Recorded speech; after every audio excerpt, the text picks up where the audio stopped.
Hello, my friend. Today, I'm going to tell you about the most powerful mage build in Dragon Age: The Veilguard. You can get it somewhere in the middle of the game, and then with it, the game is incredibly easy to complete. And for the final bosses, it's something unrealistically cool. I was prompted to look for a special build by the Death Boss, which is located in Docktown, and is available on the Stop an Undead Killer quest.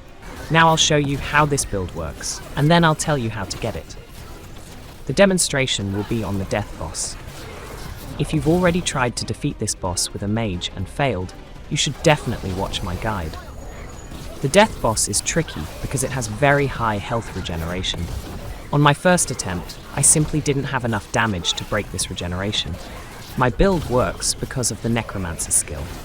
Look, 2 abilities regenerate very quickly, almost without pauses. You attack the enemy with these 2 abilities and deal a lot of damage. The recovery of skills is very fast. Moreover, when you use the Spirit Bomb skill, the character draws life from the enemy for a few seconds and then blows it up. During this process, the character is firstly immune to any attacks. In other words, it is 100% protection from enemy attacks. And secondly, the process of extracting life from the enemy restores the character's health. After getting this build, I almost never use health jars or companion skills to recover. In this demo, I made cutscenes of the battle to show how this build works. If you are interested. At the end of the video, I'll add a battle with a more difficult boss. It will be a battle with the dragon Mythal's Retribution. Now let's see what you need to get such a powerful build. The most important part of this build is the weapon. You will need the bargain staff. It can be purchased from the Mournwatch faction merchant once the shop has been upgraded to rank 4. Of course, this is the most difficult part. That's why you can't build this build at the beginning of the game. You need to increase your reputation with Mournwatch to 3,200 points. To do this, you need to complete quests in Necropolis halls, as well as complete all possible personal quests from your companion from this territory. This is Emmerich Volkarin. If you don't have enough points to reach the maximum, you can sell items to a merchant. During the game, focus on this faction from the beginning, and you will get access to this unique staff quite early. The staff costs 6,300 coins. By the time you level up your shop to level 4, you will definitely have this amount of coins. The staff has a very important feature. When you use any skill, you don't spend mana, but your health. At the same time, the price of the spent health will be 2.5 times more than it would cost you using mana. But this is the whole point of this build.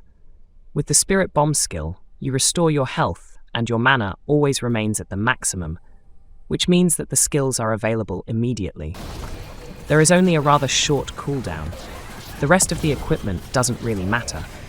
You can use anything that increases your damage from a necromancer's attack. I have an enchanted staff for plus 15% damage at maximum health. And since it will almost always be at maximum, you will be able to deal even more damage to the enemy. Let's move on to the distribution of points in the skill tree. Here too, everything is quite simple. You may have much less points than I, but your main task is to get to the Deathcaller specialization in the shortest possible way. There are 3 main skills that I use in combat. The first is Spirit Bomb. The second is Corrupted Ground. And as an ultimatum ability, I use the Crypt's Herald. It's a powerful ability that also deals serious damage to the enemy. It is important to learn a passive skill in the specialization branch that will replenish your health. This is Invigorating Beam. Your ranged attack now deals necrotic damage and leeches 10% of the damage done, replenishing your health. As for the rest of the points, I tried to distribute them in such a way as to get as many passive skills that increase my damage as possible.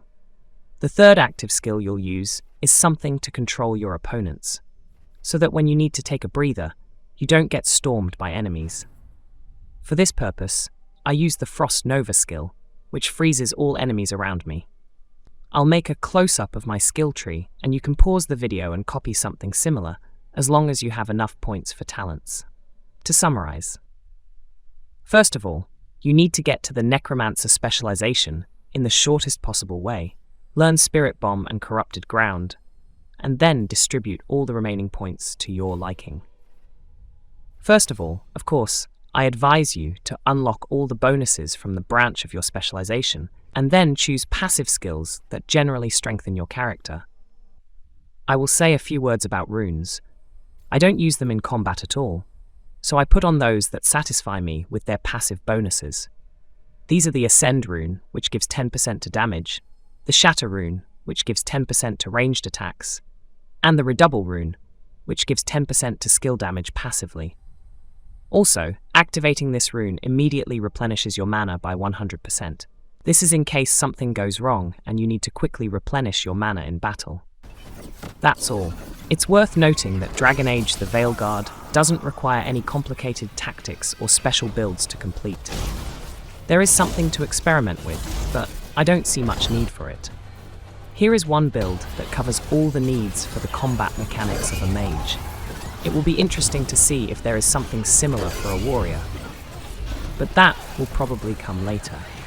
And finally, as promised, here's a recording of my battle with a powerful dragon. Just check out how easy and simple it is to go through it in this build, and how much damage my character deals. If you found this video useful, please like and subscribe to the channel. Enjoy the video. Be sure to watch the fight with the dragon to the end.